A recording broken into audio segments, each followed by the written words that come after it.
Welcome to CannaGather, New Jersey. Give yourselves a big hand for showing up after yesterday's vote.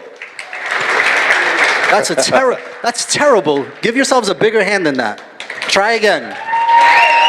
You're here. You showed up. Yep. That's half the battle. Listen, this isn't bad news, y'all. Don't look at it that way. This is so not bad news. We'll explain it.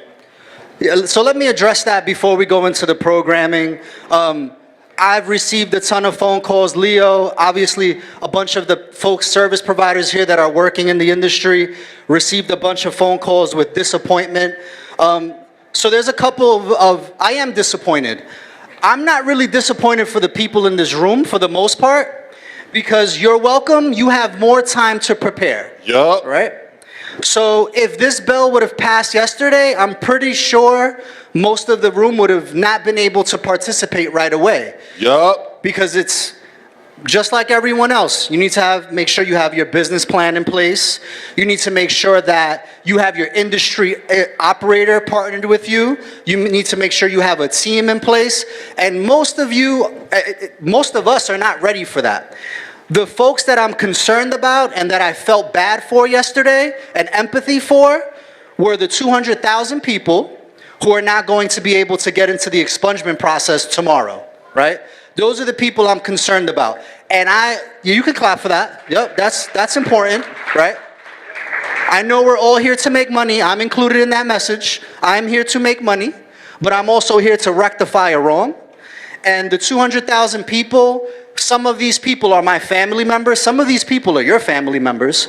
And these people don't have the opportunity to apply for financial aid.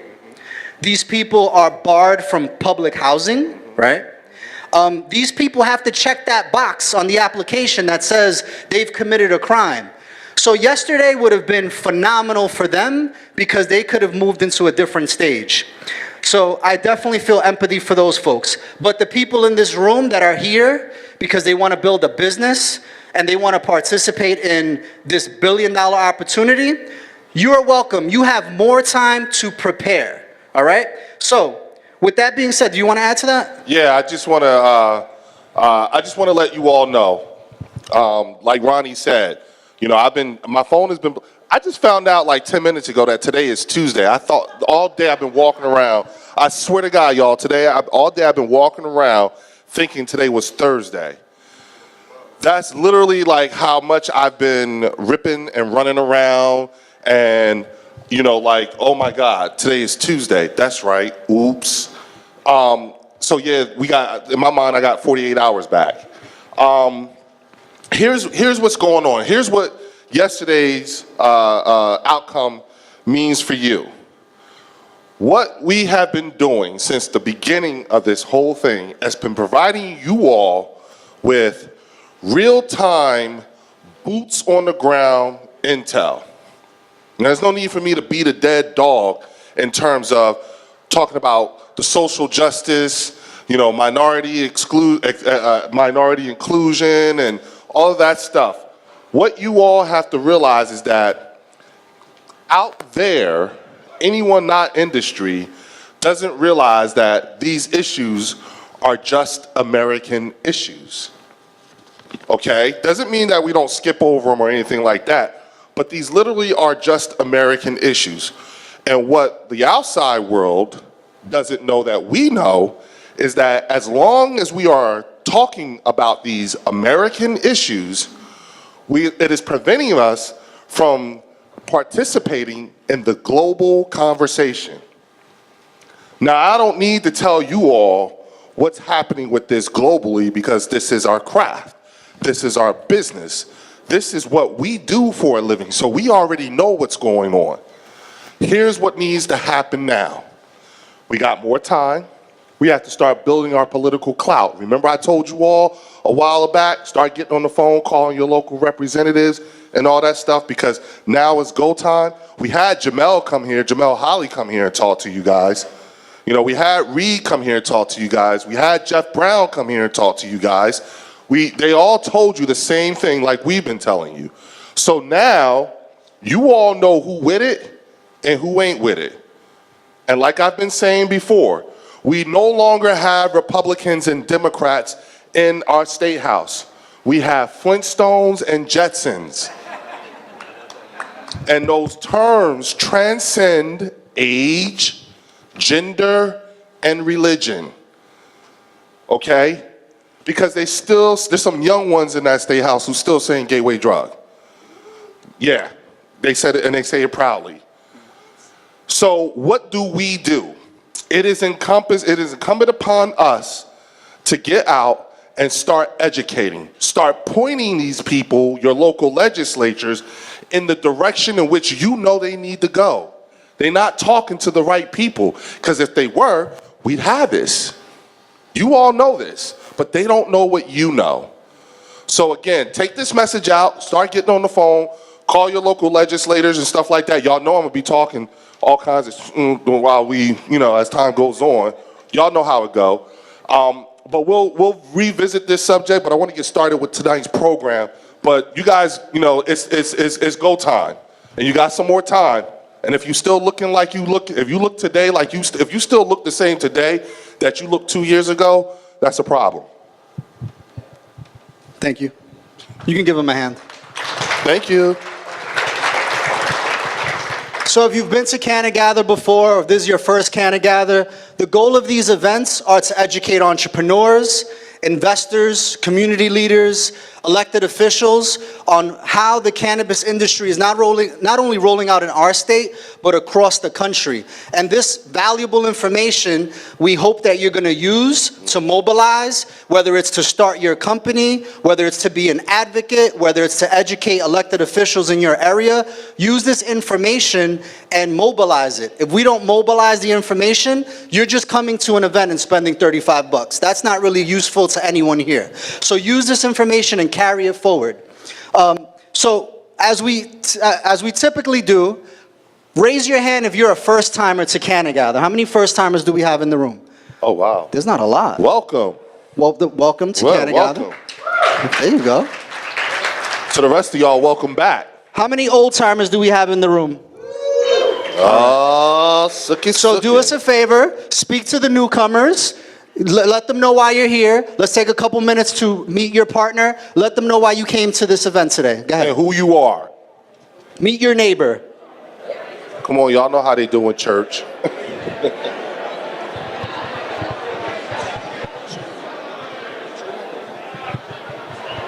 All right, everyone, come back. Exchange that business card. Give them your number. Give them your LinkedIn. We need everyone to come back. We're gonna. So if this is your first time to this event, can I get everyone's attention, please? Everyone's excited. I know everyone's excited. Everyone, come back. Come back to the program. Come back to the. What does he do? Okay. All right, so if this is your first time to CannaGather, hopefully you made a friend.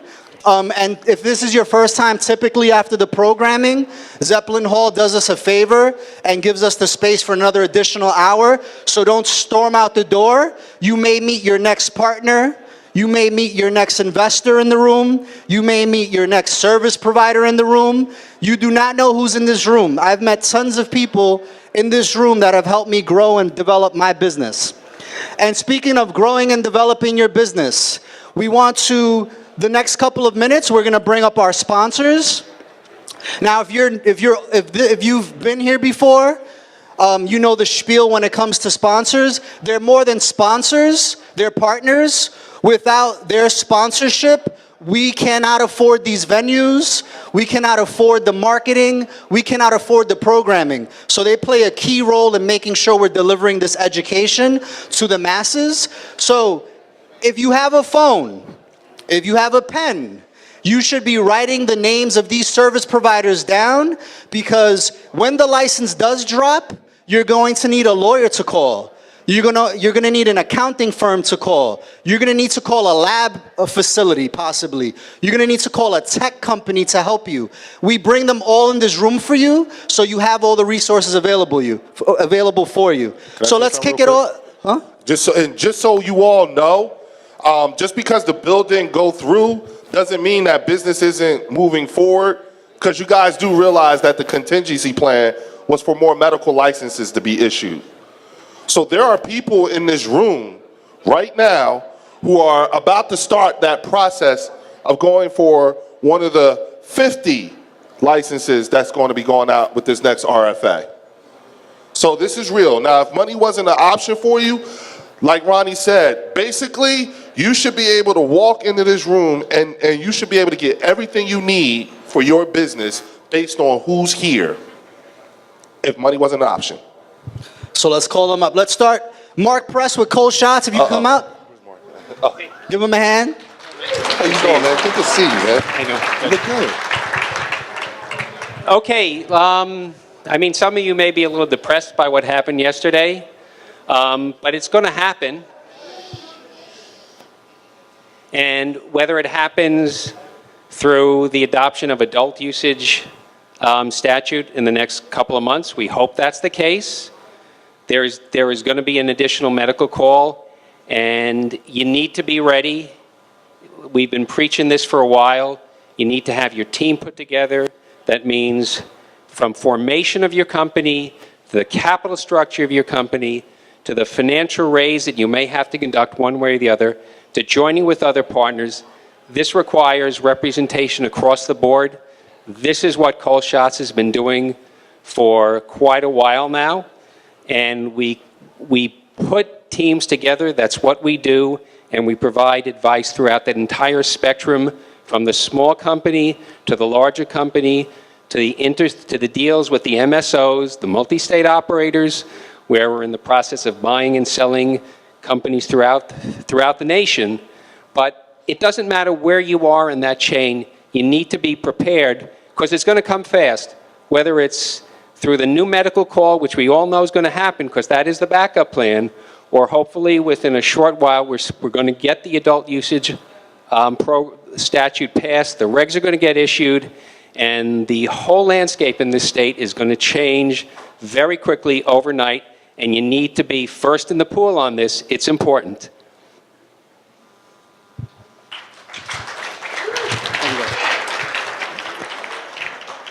You're going to need a lawyer.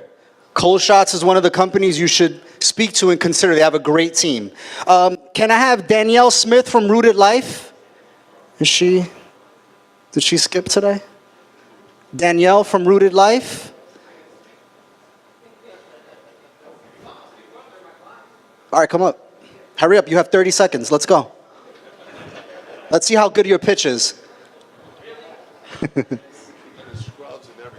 Hello, my name is Dr. David Kunick. Yes, these are my scrubs. Rooted Life is based out of Boston, Massachusetts, and they are a female, 100% owned CBD company. That is right, 100% female owned. So from one female business owner, I'm not a female, to another business female owner, support female business owners. The last part is this. Rooted Life has a scientist, I repeat, a scientist, a female scientist on their board of directors, therefore giving the scientific evidence that it needs to get itself to the next level. And guess what?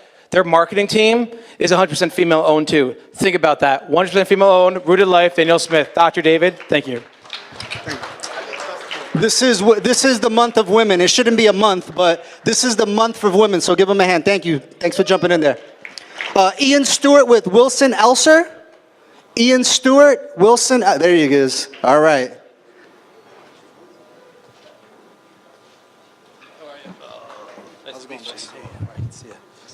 My name's actually Neil Wilner. Ian's our cannabis. Ian's our cannabis practice co-chair out in our LA office. But my name's Neil. I work for a firm called Wilson Elser. We're a large national law firm. We have about 800 attorneys across 35 offices. We have a 70-plus member cannabis practice team that's active in 15 of our offices. We work with everybody from large multi-state operators down to small companies that want to start a CBD business. We have vast experience in the cannabis space that we'd love to share with you guys.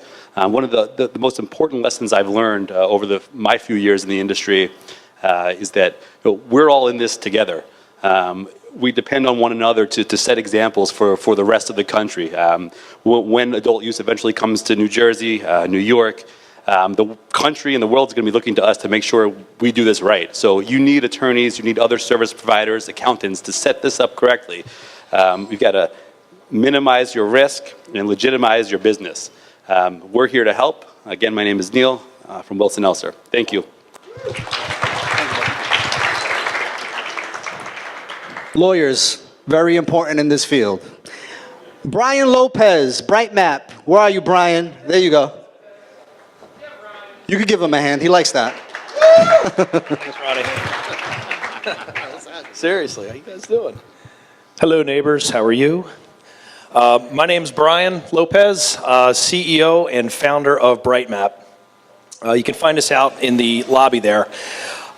BrightMap is one of the first, if not the only, East Coast-based technology company for cannabis growers and retailers.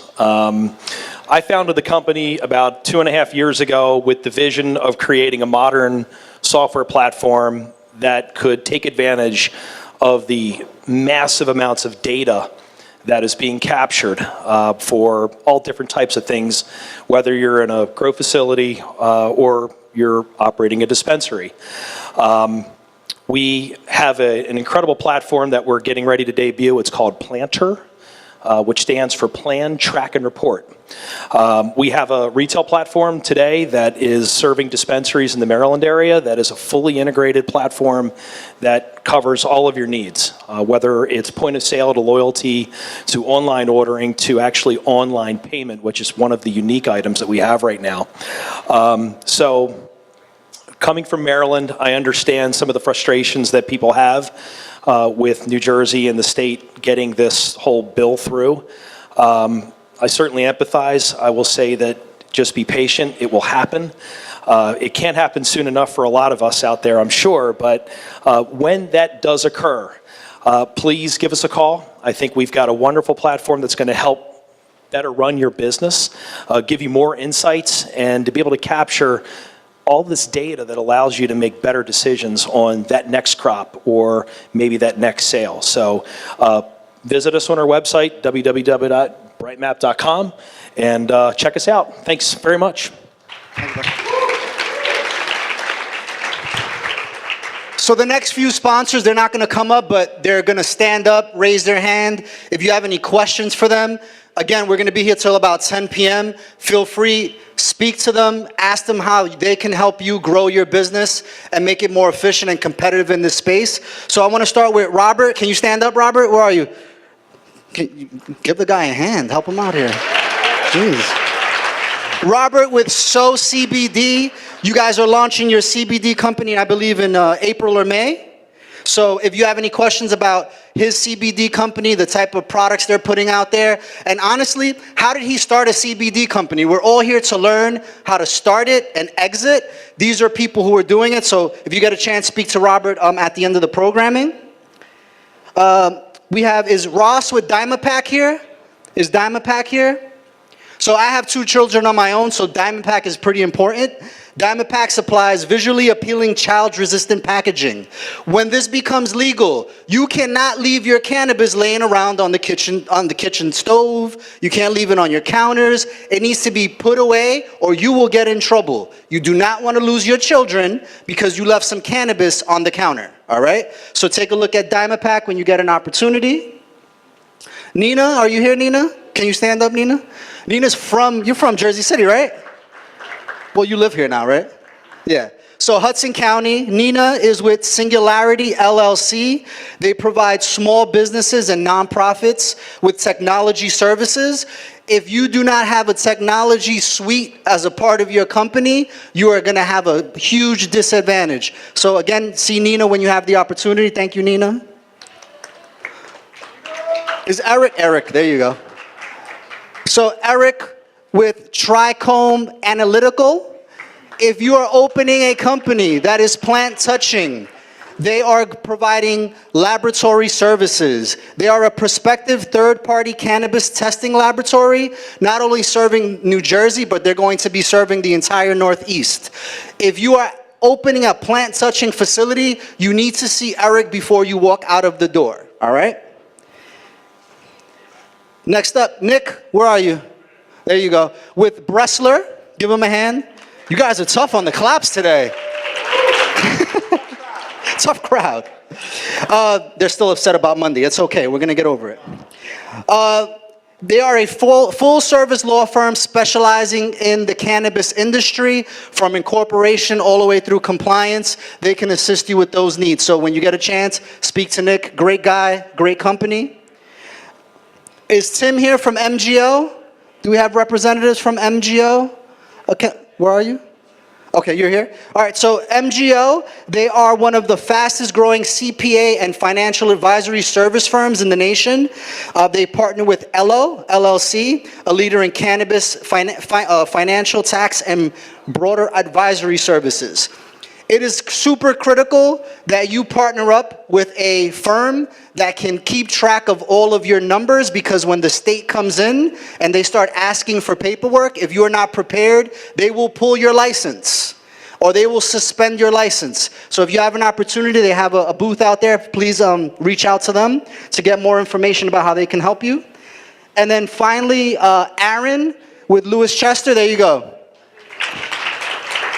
How many of you think you might need insurance when you start one of these companies? Raise your hand. You should all be raising your hand. You should. Insurance, legal, accounting, these are the critical underpinnings of your company. So Aaron has a table out there. Make sure you speak to him about his services, all right? So can you give all our sponsors a round of applause for providing this opportunity for us? Thank you. So one of the things that we're bringing back, that we actually started in New York a couple years ago, was something called Startup Spotlight. The reason we created Startup Spotlight, because not every entrepreneur can afford a big ticket item like a sponsorship or getting on stage, because their business is not necessarily there. So what we're doing with our Startup Spotlight, and I encourage all of you to reach out to us so you can participate, is we want to highlight companies that are starting in the space and navigating their way through this industry. And this is an opportunity for them to not only showcase themselves, but tell you a little bit about their journey and how they've gotten to this point, and give you a little bit of advice along the way for you entrepreneurs. So is Corey in the room? Corey from Core Roots? Corey's in the house. There you go. Give him a big hand. Corey is with Core Roots CBD, local CBD company that's taking on this challenge of being an operator in this very murky space, where the rules never seem clear and they change day by day. So Corey's going to give you a brief presentation about his company, how he got here, and what his steps are moving forward, and give you some tools to take with you when you leave today that you can utilize as an entrepreneur. So I'm going to hand it over to Corey. Thank you. All right, well, thank you, everyone. First off, let's give Leo, Randy, a round of applause, because without them, we wouldn't be here. CannaGather wouldn't be here, we wouldn't be here, so give it up for them. Second of all, I'm the CEO, founder of Core Roots. I'm here to tell a story of how it all came about, and it pretty much started years ago. I used to started on a ski slope, actually. I was a professional / sponsored snowboarder. I was the one doing all the crazy flips and tricks and this and that, half pipe. Oh, sorry. I was the one doing all the crazy flips and tricks and everything, and I was just riddled with pain. I mean, at the end of the day, I was sore, pain everywhere, unbelievable. I had my friends that were doing the same tricks, putting their bodies through the same torture, and they just didn't have that pain that I had. After a while, I said, what the hell's going on? And they told me that they were making these creams with cannabis. And this was years ago. They didn't say cannabis, they used that dirty word, pot. But they were making these creams, and it was working. I was willing to give anything a shot, so I did, and it worked. I went from someone that was completely skeptical to a true believer. Now, years later, I'm now an adult. I'm sitting behind the desk. I'm a financial advisor specializing in medical companies.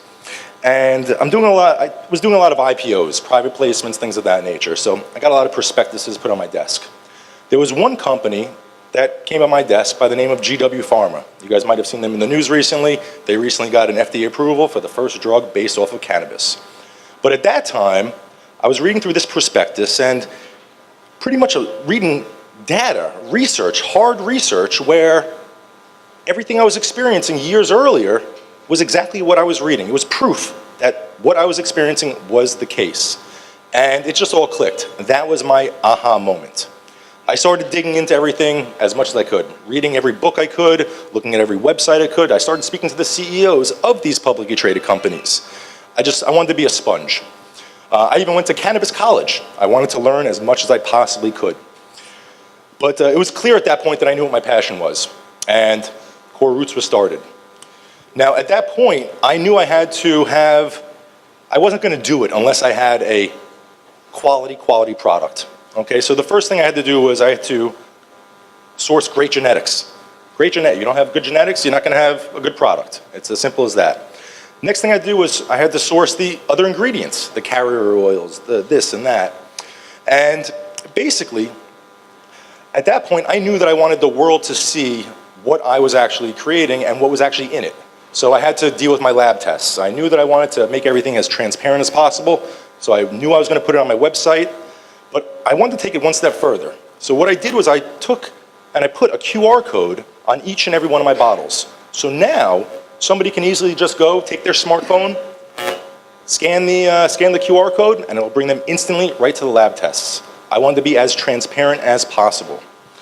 But I also wanted to show my customers through symbols exactly what they were getting. So I wanted to make sure that everything was shown to be GMP certified, all organic, obviously American made, vegan, gluten-free, and as you guys could see on the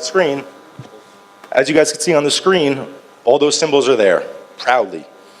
But the end result of all this hard work is these beautiful bottles you see in front of you right now, if I don't say so myself. But through this whole time, our customer base has changed. Okay, first it was the millennials. Okay, they were the open-minded individuals. They were the ones that wanted an all-natural type of product. They were the ones that were just willing to try things. And so they were our first customers. A couple of months went by, and I started seeing repeat orders. They were ordering the same products for themselves, but then they added on the pet product for their furry best friends. Obviously, it was helping them. They wanted to help out their friends as well. And it turned out that our pet product is one of our best sellers at this point. So that was a great moment at that point because I'm a dog guy. I love dogs. But it got even better than that because after that, I started recognizing that orders were coming from the baby boomers, the older generations. They were buying more of the topicals, the oils. They wanted to get rid of some of the medication they were using. So they wanted to try to eliminate some of that. And actually, I'll tell you, the other day I got a phone call from someone that wanted to place an order. Just a regular order. And in the conversation I said, how'd you hear of Core Roots CBD? She said, my 89-year-old next door neighbor swears by it. God honest truth, that was what she said. So yeah, the customer base has obviously grown, and I think it's clear to say at this point that CBD is getting out there in the mainstream, okay? It's out there. The other day we had CVS. CVS just made an announcement that they're gonna be carrying topicals.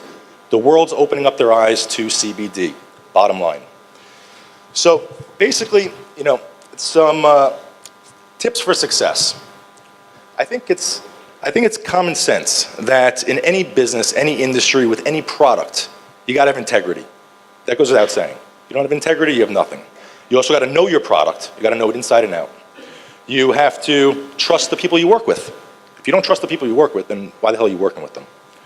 And most important, you need to be a source of education. Now, all these things are primary in any business, in any industry. But in this industry, you need to do it tenfold. Tenfold. And in terms of the last thing I said, in terms of educating, you need to do it 20-fold. Because you're talking about a product here that for lack of a better term, has been illegal for the past 100 years. The world needs to be properly educated on it now. So on that note, I'm going to leave you off with a quote.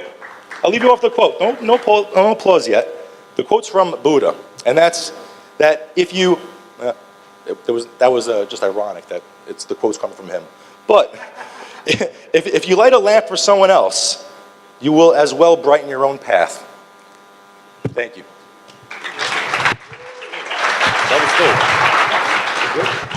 That was dope. All right, give him a big round of applause. That's not easy to do. That's how you pitch. So, come here real quick. These people are going to face a ton of challenges getting into this space. Give them one nugget to leave with. One nug. Think everything through 5 times and double, triple check everything, because you don't want to get you don't want to get caught with a whirlwind. Thank you, brother. Appreciate it. Core Roots has a table in the lobby. We're here till 10 p.m. If you're an entrepreneur and you're trying to get into this space, have a conversation with him. See how he did it. And that will enable you and give you some ideas on how to move forward. Now, before we move into the main programming, which is what everyone came here for, CannaGather, as you know, has expanded to multiple states. I think as of today, we're in 9 states. I'm not going to name all of them. Yeah, thank you. That's cool. Okay. I think it's cool because it means more people are looking for this education. When we started this last June in New Jersey, we started this in New York a couple years ago, but when we started this in New Jersey 2 years ago, a year ago rather, in June, there were no events taking place for the most part. The events that were taking place were mostly these large trade organizations, but there was no effort to educate the masses about the business opportunity. So happy to see that we've expanded. If you get a chance, go to CannaGather.com. You can see, as you can see up there, that's our website right there. You can see all the upcoming events. Does anyone have family or friends or colleagues in Philadelphia? Anyone? We have a couple people. We are launching our Philly chapter on Thursday. We have State Senator Anthony Williams. We have Riley Cote, former Flyer, who's going to be out there supporting and educating the community in Philadelphia. That's the launch of our Philadelphia initiative. So if you have friends and family down there, make your way down and forward those emails to them. And then, also, if you are in New York City on April 23rd, we are having our 5-year anniversary. And how many people are familiar with the man on that screen, Bruce Linson? A couple? He knows, yeah, he's been paying attention. So was it like a year ago when they sent, how many billion did they send over to Canada? It's $5 billion. They hooked up with Constellation, $5 billion investment, and its stock has been up. It's continuing to attract more and more business.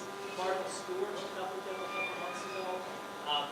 He's the guy to listen to. He's been all over. He's done it from day one through this. He's dealt with a lot of adversity. He continues to face adversity. Do you work for him? We planted him. No, believe me, No, I know. he's a good guy. I had no idea that we got him the next month. Yeah, so if you didn't hear him, he did a great job of summarizing. Bruce Linson, one of the first cannabis companies to make $1 billion investment into the cannabis space in Canada about a year ago. And Martha Stewart recently joined that team to push CBD products for, I believe, pets, right? So come see us in New York. Basically, this guy moves markets. So if you want to learn about how this industry is going to play out, this is the event to be at. And plus, it's going to be a pretty cool party at this location. So if you get a chance, take a look at that. Now, without further ado, I want to introduce our 2 speakers today. Well, Mary Pryor will do a better job of introducing them. But the reason we put these 2 speakers together is because Sheri Tarr has an extensive background in commercialization and compliance and launching products. That's why we paired it together with CBD. If you have a CBD product, it's not as easy as throwing a sticker on it. It's not that simple. There's a lot of compliance, there's a lot of strategies at play that will protect you and protect your consumers. And then we wanted to also bring Sarah Paris, founder of Incann. They also have a table out there. This is someone who is in the space, actively working, facing all the obstacles that you will face if you decide to enter into this business. So I want to call up Mary Pryor. Mary Pryor is going to be the moderator. She'll introduce herself and tell you a little bit about her initiatives in New York with CannaClusive. And then can we get Sheri, Tarr, and Sarah Paris? Can you give them a big round of applause, please? Go. That's totally fine. I feel like running an episode of Ricky Lake. It's totally fine. You have to be over 35 to get a Ricky Lake joke. So for anybody here who doesn't get that, it's age biased. Thank you for coming. I haven't been able to be a part of this in New Jersey for a little bit. New York has been very busy, as you all are supposedly, hopefully aware of. We're in the middle of our particular cannabis legislation, decision-making, grand hopeful, allowance of everything happening April 1st. So it's been really, really intense efforts.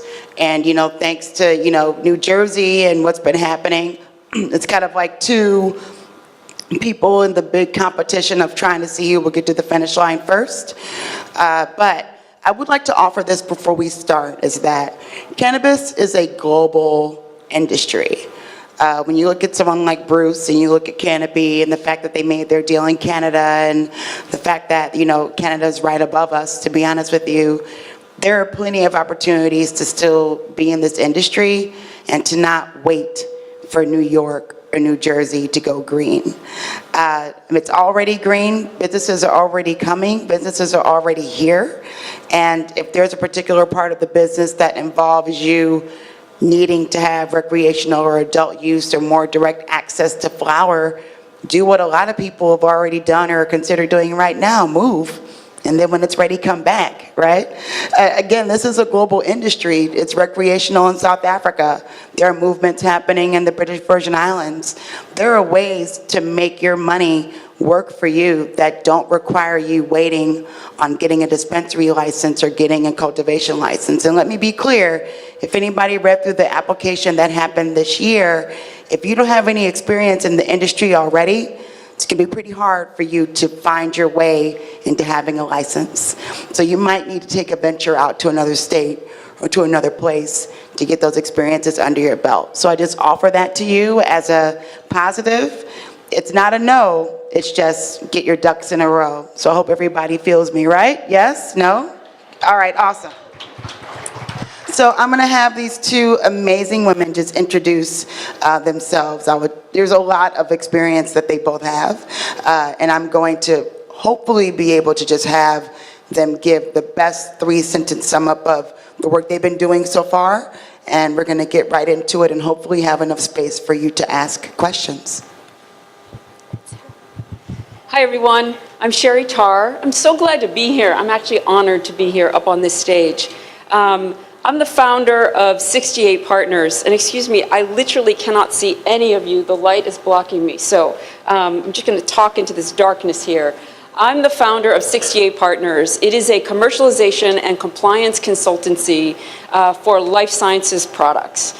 I founded 68 Partners after roughly 20 years dealing with the commercialization and compliance issues around regulated products in life sciences. Specifically, I had sales and marketing positions in the pharmaceutical industry for almost a decade. And then in an interesting flip of the script, I became an attorney, and I actually handled cases against the pharmaceutical industry involving deceptive marketing and defective design and manufacturing. So I had a front row seat to how the sausage was made for the first 10 years of my life, and then, of course, unpacked how that sausage was made in front of juries.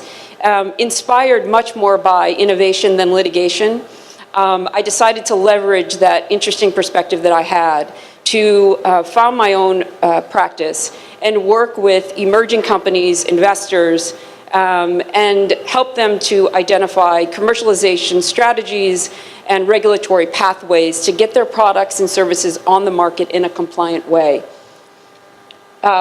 lastly, 68 partners. It's a rebrand. We're all rebranding, right?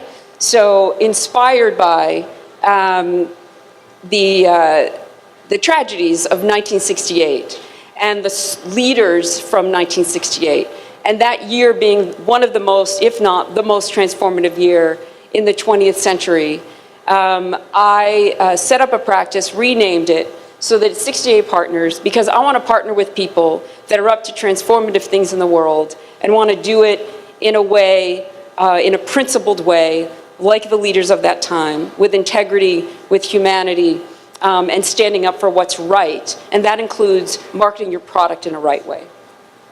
So you are, give her a hand, please. So for someone much, you are the scary person whisperer. You're the scary stuff whisperer, right? That's why I didn't wear black today. You're rapper turd singer. Is that what you're saying? Okay, great. And I'm gonna have you describe just like what you were able to, one, when you talk about what you've done with Incann, which hopefully you visited out there in that hall, how you literally started, and please mention how quickly you've expanded since you started when you tell your story as well. Hi everyone, good evening. Thank you CannaGather for having me. And my name is Sarah Paris. I'm the founder of Incann. We are a health and wellness focused brand, and we carry CBD products currently. And it's called Incann, which stands for In Cannabis. As the industry expands, we'd like to provide more products within the cannabis space. So, yeah, if you can describe just, something amazing that she's being very modest about, but I'm going to blow her spot up. You are retailed in how many different stores right now? we have a distributor that's retailing for us, which is pretty exciting. And we work with many wellness centers and health food stores and a lot of chiropractic offices as well. And when did you when did you launch your business? We launched to the public in December. And it's really taken off, and people are really liking the authentic and clean list of products that we create, and we're getting really great feedback, and it's been a whirlwind. So December, and when did you land your distribution deal? February. That's amazing. So please give her a hand. That's a big deal. Thank you.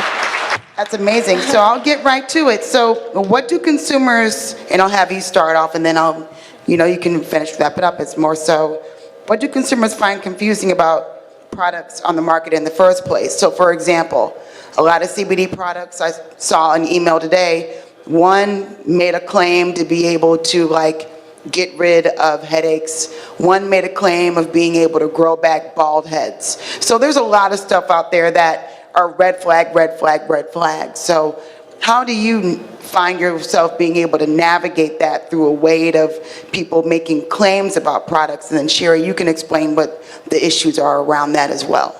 There's a lot of confusion and a lot of misrepresentation where people are coming out and saying that it's a cure-all, and it's really not. It's something that can help your overall wellness, and for some people it can help them in different ways. And there is a lot of confusion that needs to be cleared up, and that's where regulation one day will come into play to help clear that out. And I believe that many I believe that Sheri can help many businesses like mine rebrand, put out the correct terminology to let the consumers know what is in the product and how it can help them without violating those myths and So what does that look like in your world? Yeah, so a couple of things. First of all, what attracted me to this space was the opportunity to leverage some real world experience getting regulated products on the market, and the opportunities that CBD containing products actually represent from medical standpoint and from a lot of other benefits. So there's an opportunity for us to enhance the credibility and diminish the stigma that's attached by our taking responsibility for the language that we use in our marketing, and for how we are talking about the industry. So, and quite frankly, properly marketed products within what I've trademarked as the zone of reasonableness will sort of feed that regulator's beast, the regulator beast.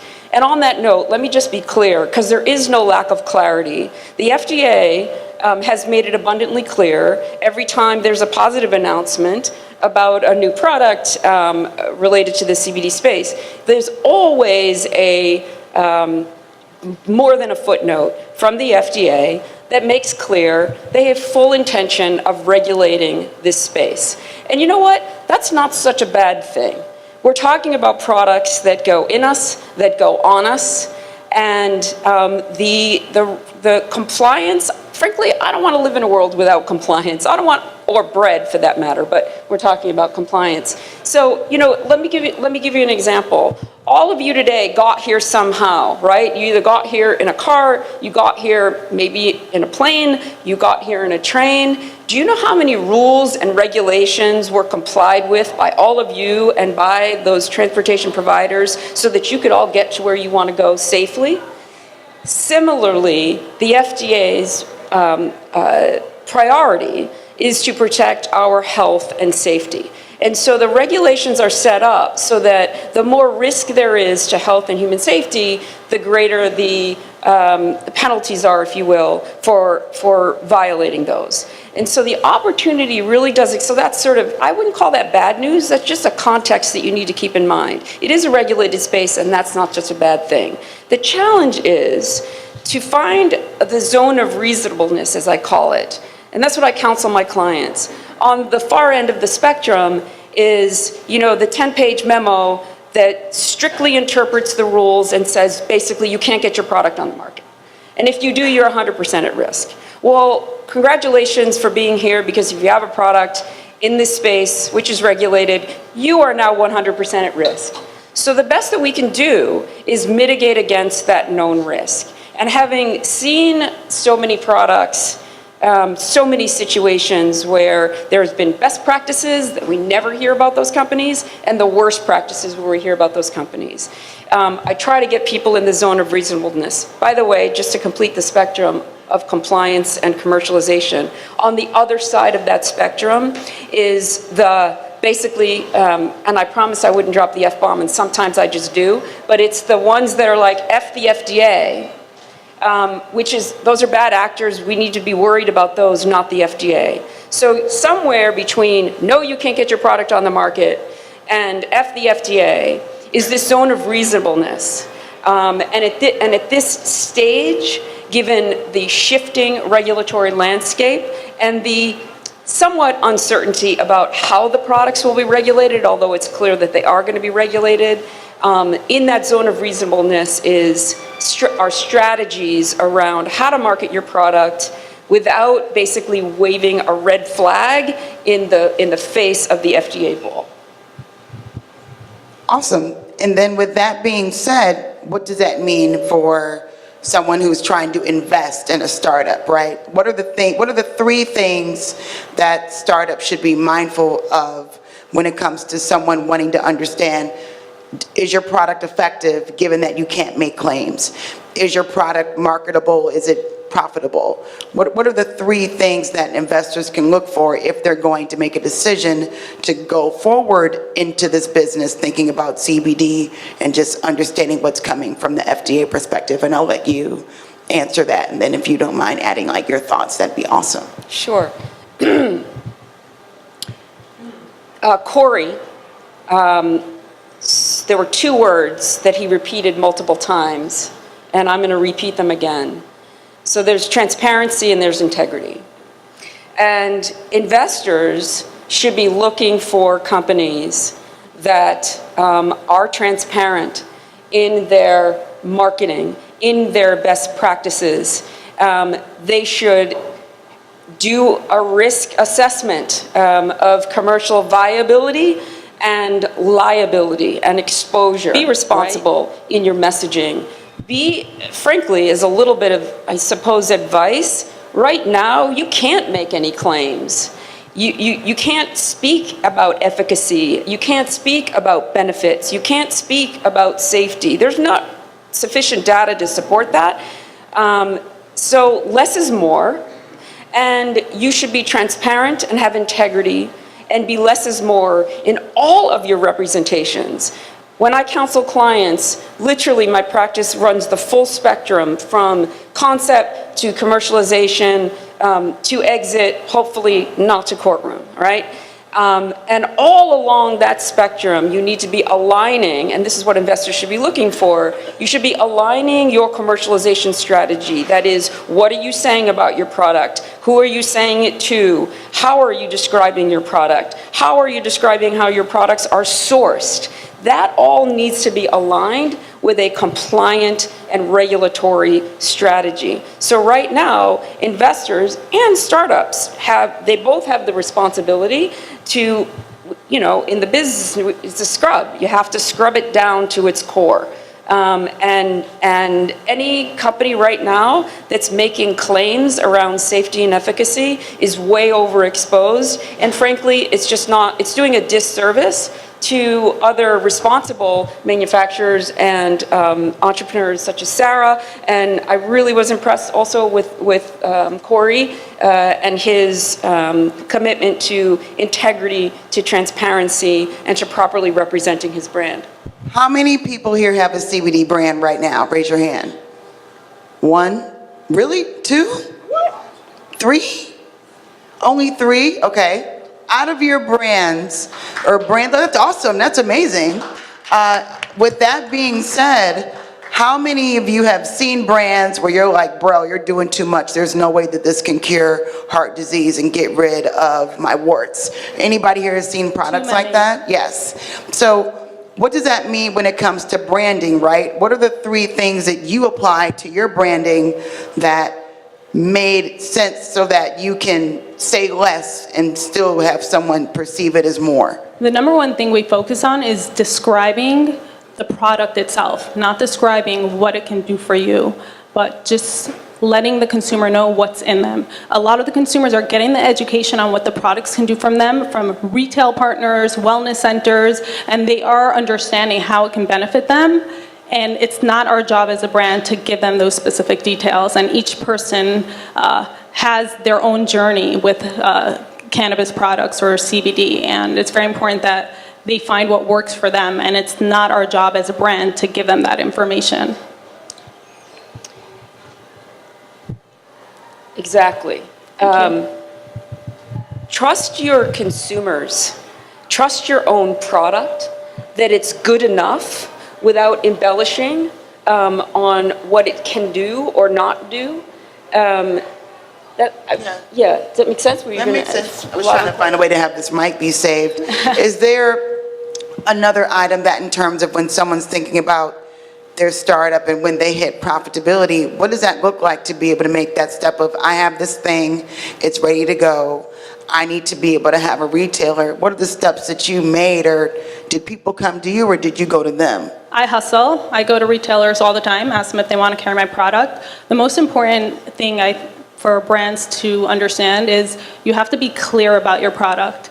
It has to be simple and just small information on what's in your product and not overwhelming amount of, I guess, I don't know, for me it's a design perspective as well, but focusing on keeping it simple for the consumer to understand, not having an overwhelming amount of products, just really focus on what's effective and what's quality, and that in turn just has people coming towards you. And retailers, I barely get no's when I walk into a retailer and show them my products. So they try it out, and the most important thing also when a brand looks to partner with a retailer, you want a retailer that asks you the hard questions and asks you, let me see your certificate of analysis.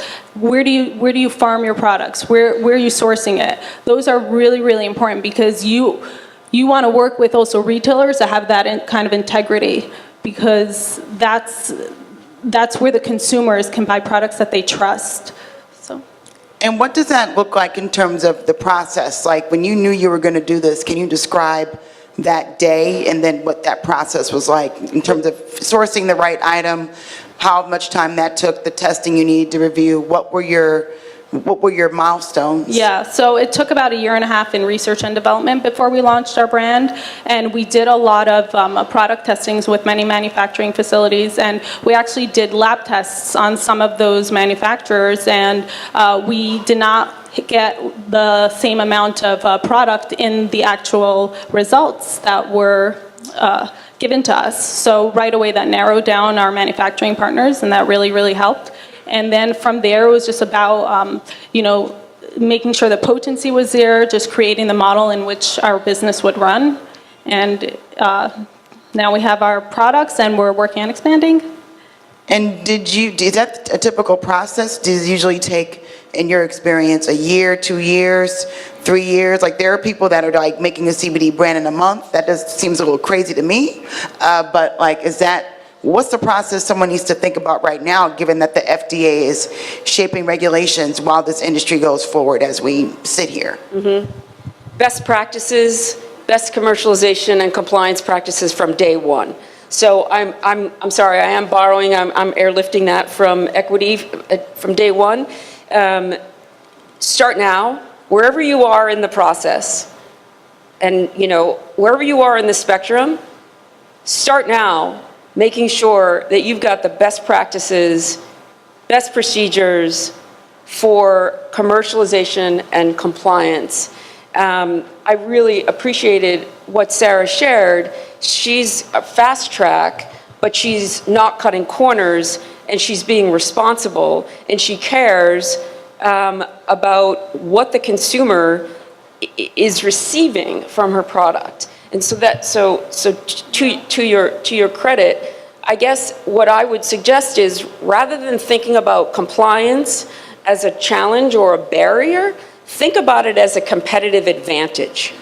If you shift the context for what compliance is to thinking of it as a consumer at the other end, or a patient at the other end, or a loved one at the other end, it's not about exit.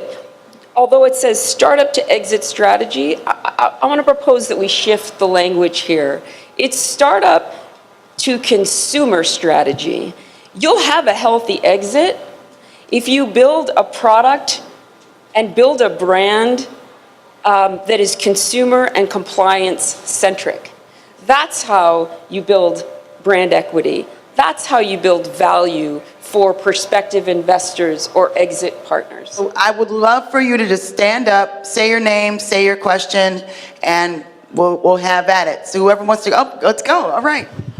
Okay, I guess the question was talking about rescheduling cannabis and what that'll have to do with CBD, whether CBD is going to continue to be a separate entity, and then whether or not the FDA's involvement is going to be solely based on rescheduling it. And then I guess one of the biggest things is, once quote unquote it is rescheduled, will the FDA then jump in on more cannabis products itself?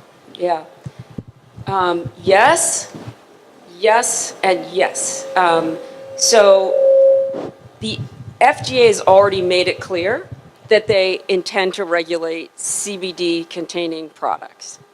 Now, they're also having hearings next month around how to regulate, and they're taking input from the pharmaceutical industry and other interested entities. So regardless of what may shift, it's shifting within the regulated space, if that makes sense. So you're never going to be able to avoid having some regulation of how these products are marketed.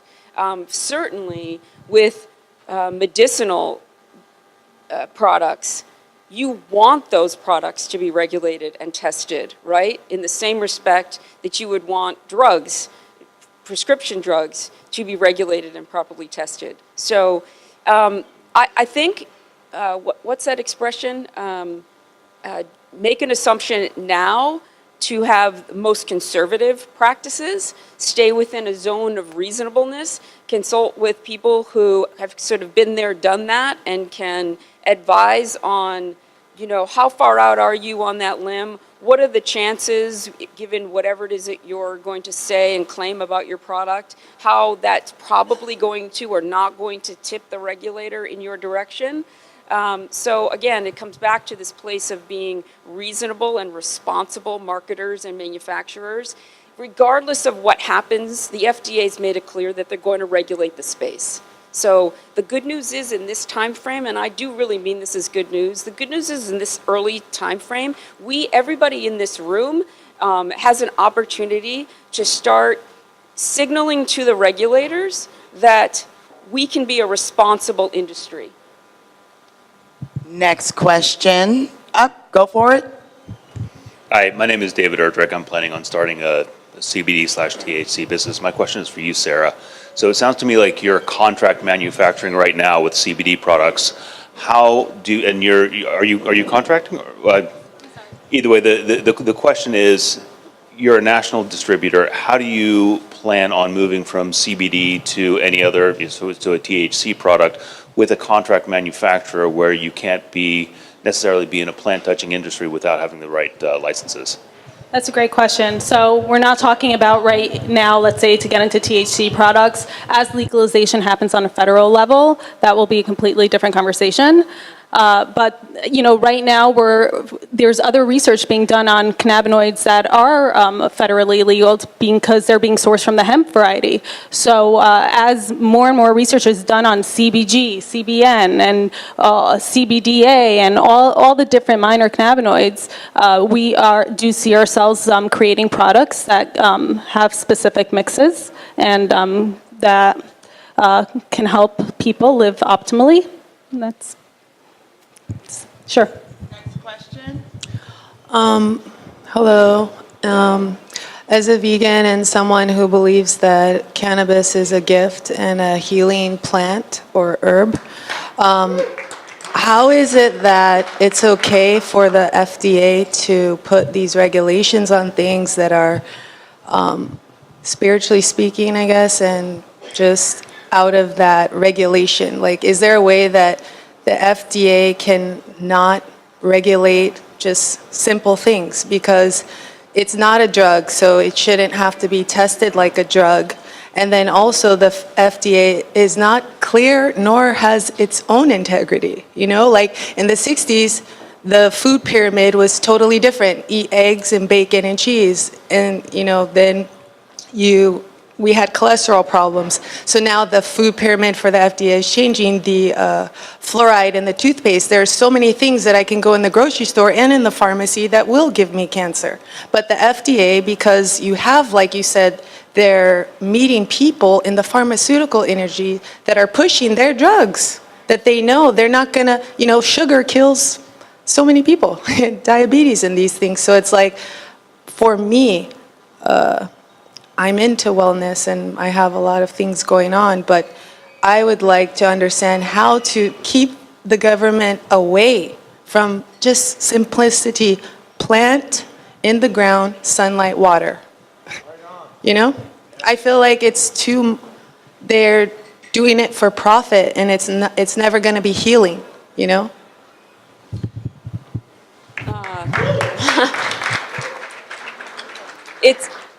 It's a point of view I've heard, and I don't have any opposition to it at all.